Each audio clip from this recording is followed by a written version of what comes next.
छत्तीसगढ़ के विकास के लिए एक नई गाथा और विकास के नया आयाम स्थापित करने के लिए भारतीय जनता पार्टी की सरकार कार्यकर्ता होने के नाते जो जवाबदारी भारतीय जनता पार्टी ने मुझ जैसे छोटे से कार्यकर्ता को, चाहे वो मोर्चा के पदाधिकारी के रूप में हो, चाहे विधायक हो, चाहे मंत्री के रूप में हो, महामंत्री के रूप में दायित्व दिया है, इससे बड़े सौभाग्य की बात मेरे लिए और कुछ नहीं हो सकती।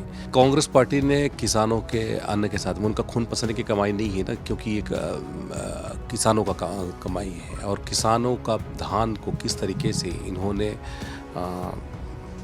खराब करने की कोशिश की, उनकी फसल को नुकसान पहुंचाने की कोशिश की।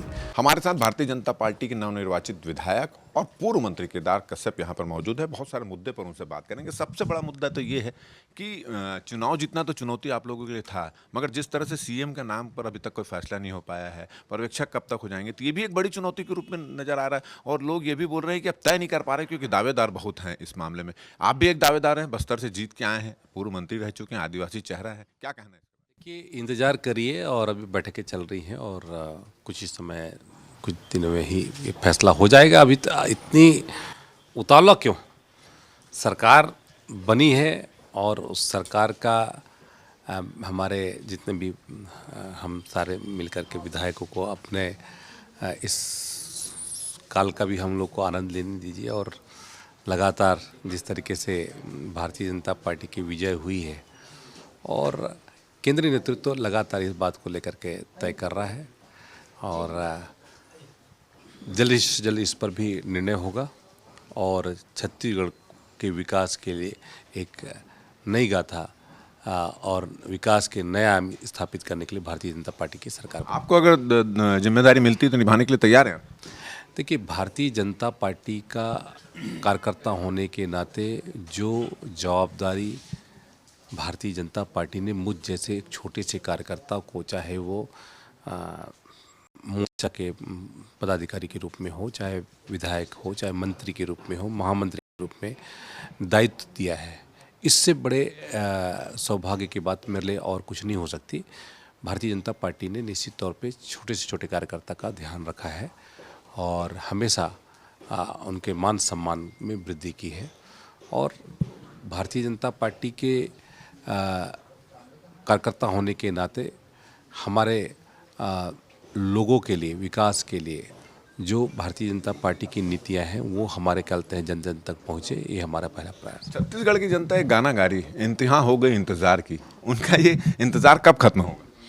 जल्द से जल्द इंतजार खत्म होगा और जल्द से जल्द कहते हैं घोषणा होगी। ये आप लोगों ने मोदी की गारंटी की बात की है जिसमें प्रधानमंत्री आवास भी आपको देना है, महिलाओं को 1000 रुपये महीना भी देना है, गैस को भी सब्सिडी देना है। इतना सब पैसा आएगा कहाँ से? क्योंकि आप लोग पिछले सरकार पे तो आरोप लगा रहे थे कि मुफ्त की रेवड़ी बांट रहे हैं, कर्जा ले रहे हैं, तो आप कुछ कैसे हो गया सब इंतजाम?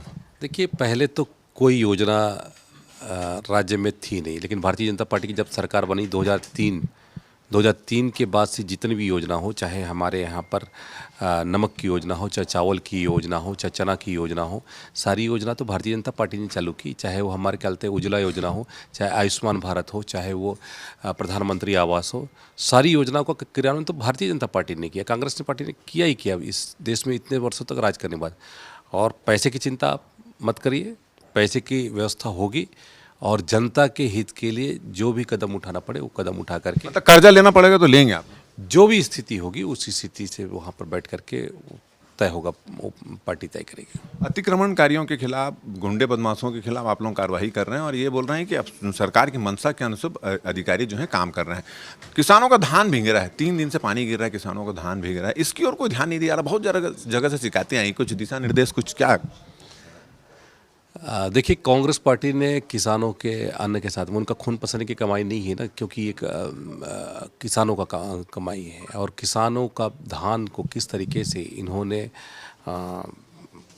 खराब करने की कोशिश की, उनकी फसल को नुकसान पहुंचाने की कोशिश की, ये तो सभी देख रहे हैं। लेकिन 15 वर्षों में जो हम लोगों ने इन सब बातों को लेकर के पहले प्राथमिकता में हम लोगों ने धान खरीदी की व्यवस्था जो खड़ी की माननीय डॉक्टर रमन सिंह जी के नेतृत्व में, तो वो भी एक उदाहरण है बारदाने की कभी कमी नहीं हुई थी, खाद की कमी कभी नहीं हुई थी, लेकिन इस सरकार में इस तरीके की कमी हुई। और अब ये जो कहते हैं धान का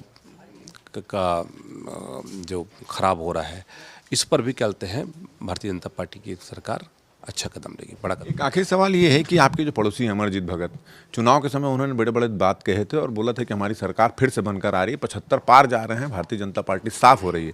और उन्होंने तो ताव ताव में ये भी कह दिए थे कि मूंछ कटवाएंगे। परिणाम निकले हो गए, एक सप्ताह से ज़्यादा मूंछ नहीं कटाया, ना वो भेज नहीं रहे क्या आप लोग? देखिए, ये अमरजीत भगत जी यदि वास्तव में आदिवासी पुत्र हैं तो उनको अपने बोले हुए पर विशेष तौर पे ध्यान देना चाहिए और अपनी जो घोषणा है, प्रतिज्ञा है, वो पूरी करनी चाहिए। और यदि चाहें तो यहाँ के करवा लें, नहीं तो मैं उन्हें तिरुपति लेके जाता हूँ, वहाँ पर उनका मुंडन करा देता हूँ। और जिस तरीके से उनके चेहरे को जो उनका घमंड था, गुरूर है, और उनके चेहरे का नक्शा कहते हैं सीतापुर की जनता ने बिगाड़ा है। शायद इस कारण से वो मुँह छिपाते भाग रहे हैं। अच्छा, एक चीज़ और है कि वो तो अभी बयान से पलट गए, बोले हम मूंछ कटवाने के लिए बोले, हम अगर कटाएंगे कब, वो हमारी फसल है, कभी भी कटा लेंगे।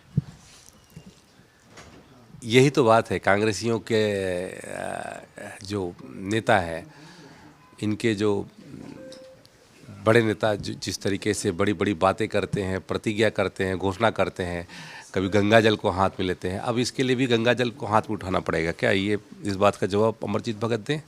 तो ये थे केदार कश्यप और उन्होंने सीधा सीधा ये कहा है कि कांग्रेसियों की आदत है, वो अपने बात से पलट जाते हैं और अमरजीत भगत भी मूंछ कटवाने वाली बात से पलट चुके हैं। और उन्होंने कहा कि अगर वो नहीं कटवा पा रहे हैं तो वो खुद भी उनको तिरुपति ले जाकर मूंछ मुंडन भी कराने के लिए तैयार है। साथ ही साथ उन्होंने ये भी कहा कि जो धान बिक रहा है उसको लेकर भी वो अधिकारियों को जल्द से जल्द निर्देश देंगे कि किसानों को किसी प्रकार का कोई नुकसान ना हो। हमारे ये वीडियो अगर आपको अच्छा लगा तो इसको ज़्यादा से ज़्यादा शेयर करें, सब्सक्राइब करें, हमें सुझाव दें और मुझे और मेरा कैमरामैन रमा शंकर को दे इजाज़त। नमस्कार।